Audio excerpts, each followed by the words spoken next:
আমাদের খুব সুন্দর মেন্টাল হেলথ অ্যাক্ট আছে এবং এই যে কর্মকৌশল এবং আইন এই সব কিছু আসলে ইমপ্লিমেন্টেশনের ক্ষেত্রে আমাদের ব্যক্তিগত পারিবারিক সামাজিক বা সরকারি বেসরকারি পর্যায়ে যে সম্মিলিত যে একটা প্রয়াস মানসিক স্বাস্থ্য সুরক্ষায় এই বিষয়টা নিয়ে স্যার যদি কিছু বলতেন। ধন্যবাদ। এখন পর্যন্ত মানসিক স্বাস্থ্য বিষয়ক যে একটা প্রয়াস কিন্তু সম্মিলিত প্রয়াসে আসলে এত দূর এগিয়েছে। আমাদের বাংলাদেশে কিন্তু মানসিক স্বাস্থ্য আপনি বলেন যে বিশেষজ্ঞ বলেন একদমই কম, ৩০০ বা তার বেশি। কাউন্সিলিং সাইকোলজিস্ট সব মিলিয়ে ৫০০, কিন্তু তারপরও আমরা যেই পরিমাণ রোগকে আমাদের হয়তো ট্রিটমেন্ট গ্যাপ বলা আছে ৯০, কিন্তু কাগজে কলমে সবগুলা বেসরকারি পর্যায়ে এবং সাপ্তাহিকভাবে বিভিন্ন বিশেষজ্ঞরা যে উপজেলা লেভেলে এগুলো কিন্তু অন্তর্ভুক্ত নয়। ফলে একটা লেভেলে কিন্তু চিকিৎসা পায়।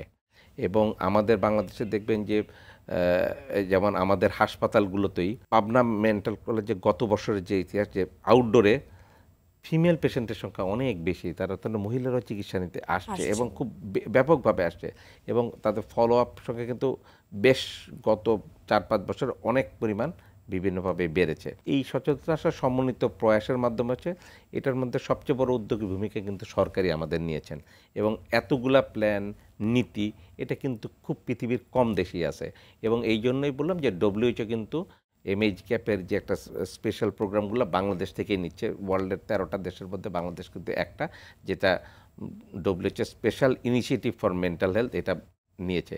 কারণ এটা WHO ন্যায় হলো যে সরকার কতটুকু চায়, তার অ্যাডমিনিস্ট্রেটিভ সাপোর্ট কতটুকু পাবে সে, এবং আমাদের বাংলাদেশ কিন্তু একদম প্রথম সারির দেশে। এবং আমি মনে করি যে আমাদের যে সমন্বিত আছে, সমন্বিত প্রচেষ্টা এখন পর্যন্ত খুব সুন্দর আছে। সরকারি তত্ত্বাবধানে বেসরকারি উদ্যোগগুলোকেও সবাইকে প্রমোট করছে এবং যে সমন্বয় সাধনটা এটা কিন্তু এখন পর্যন্ত খুব ভালোভাবে হচ্ছে এবং আমরা এই পর্যন্ত মিডিয়ার সাপোর্টও বিভিন্নভাবেই আমরা খুব পজিটিভলি পাচ্ছি। আমরা বলবো যে ভবিষ্যতে এটা হয়তো আরও বাড়বে এবং তবে একটা জিনিস হলো যে আমাদের অবশ্যই দেখতে হবে যে এই জোয়ারে যেন আনসাইন্টিফিক জিনিস, যেটা বৈজ্ঞানিক ভিত্তি নাই, এমন কিছু জিনিস যেন না হয়। এটা হলে কিন্তু তাহলে এই যে আমাদের যে পজিটিভভাবে যে আগাচ্ছি সেটা কিন্তু বাধাগ্রস্ত হবে। এই জিনিসটা বিশেষ করে মিডিয়ার লোকদের বলবো যে এই জিনিসটা যেন তাকা একটু কোনটা সায়েন্টিফিক ওয়েতে, কোনটা নন সায়েন্টিফিক আনসায়েন্টিফিক, এই জিনিসগুলো যেন একটু বাছাই করে হয়তো তার প্রচার করে। যদি আমরা অবৈজ্ঞানিক ভিত্তির যে জিনিসগুলা এবং যেটা নাই সেগুলো যদি বেশি প্রচার করি তাহলে কিন্তু মূল স্বাস্থ্যসেবা যেটা লক্ষ্য সেটা অনেকটা বিঘ্নিত হবে। স্যার, মানসিক স্বাস্থ্য সেবার ক্ষেত্রে আমাদের মিডিয়ার ভূমিকা বা সচেতনতা তৈরিতে আরও কী কী পদক্ষেপ গ্রহণ করা যেতে পারে, এবং সেই সাথে ছোট্ট একটা প্রশ্ন অ্যাড করতে চাই যে দক্ষ জনবলের যে বিষয়টা, বিশেষায়িত স্টাফ বা নার্সিংয়ের বিষয়, আমরা জানি জাতীয় মানসিক স্বাস্থ্য ইনস্টিটিউট একটা ডিপ্লোমা 1 বছরের স্টাফ নার্সিং ট্রেনিংয়ের ক্ষেত্রে একটা ডিপ্লোমা কোর্স চালু করেছে, তো সেই বিষয়টা নিয়েও স্যার যদি বলতেন। ধন্যবাদ। আসলে যে কোনো সেবাতেই দক্ষ জনবলের কিন্তু বিকল্প নাই। আমাদের যে নার্সিং স্টাফ তারা নার্সিং সেবার জন্য দক্ষ, কিন্তু বিশেষায়িত নার্স আসলে এটা খুবই প্রয়োজন ছিল। বিভিন্ন কারণেই হোক আপনাদের শুরু করা সম্ভব হয়নি, কিন্তু আমরা এই বছর থেকে আগামী এই জুলাই সেশন থেকেই আমরা কিন্তু 20 জন করে আমরা বিশেষায়িত নার্স আমরা প্রতি বছর কোর্স করব। যদি এটাকে আমরা পরীক্ষা নেওয়া হয়ে গেছে, রেজাল্ট হয়তো 2-1 দিনের মধ্যেই আমরা পাবলিশ করব এবং যারা পরীক্ষা দিয়েছেন তারা বেশ ভালো মানেরই পরীক্ষা দিয়েছেন আমি যতটুকু জেনেছি। এই কোর্সটা আমরা খুব বড় আকারেই এটা আমাদের পরবর্তীতে আরও এক্সপান্ড করার সুযোগ আছে, কারণ আমাদের মানসিক স্বাস্থ্য ইনস্টিটিউটে সেই সুযোগটা আছে, রুগী আছে, আমাদের লেকচার ক্লাসের জায়গা আছে, স্পেস আছে। আমরা যদি কিছু একটু বাজেট পাই তাহলে আরও বড় আকারে, যেটা 20 জনের জায়গা হয়তো আমরা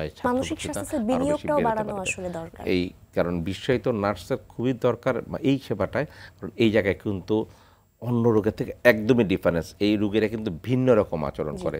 সুতরাং তাদের সঙ্গে যদি তাদের টোনে বিশেষায়িত নার্স না হয় তাহলে কিন্তু এই চিকিৎসা দেওয়াটা চিকিৎসক কর্মীর জন্য বিপজ্জনক হতে পারে। এবং আরেকটা জিনিস আমাদের বাংলাদেশে যেটা অভাব আছে, যে একটা গুরুতর মানসিক রোগীরা জানেন যে তারা কিন্তু অনেক সময় তাদের ইনসাইড বা তাদের রোগ হিসেবে থাকে না, অনেক সময় তারা ভায়োলেন্ট এবং অ্যাগ্রেসিভ বিহেভিয়ার করে। আমাদের এই মানসিক স্বাস্থ্যসেবার কর্মীদের জন্য কিন্তু কোনো রিস্ক ভাতা নাই।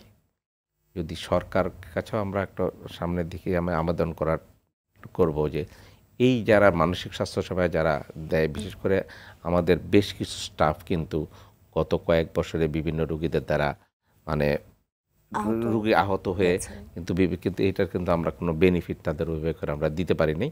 সেই আহতটা তাদের কিন্তু মেনে নিয়েই কাজ করতে হচ্ছে। কিন্তু আমাদের অন্যান্য ডিপার্টমেন্টে যেমন আমাদের রেডিওলজি ডিপার্টমেন্টে রিস্ক ভাতা পায়, তো আমাদের এই মানসিক স্বাস্থ্য সেবা যদি এভাবে রিস্ক ভাতাটা দেওয়া হয় তাহলে কিন্তু কিছু ভালো জনবল আমরা পাবো এবং এই ব্যাপারে উৎসাহী কিছু লোক আমরা পেতে পারবো। এবং যে স্টিগমার বিষয়টা সেটাও কিন্তু অনেকটুকু আসলে দূরীকরণ, স্টিগমাও অনেক কিছু দূর করা সম্ভব হয়। স্টিগমা দূর হবে, অনেকখানি দূর হয়েও গেছে, তবে একদিনে তো এটা দূর হবে না, এটা গ্র্যাজুয়ালি দূর হবে।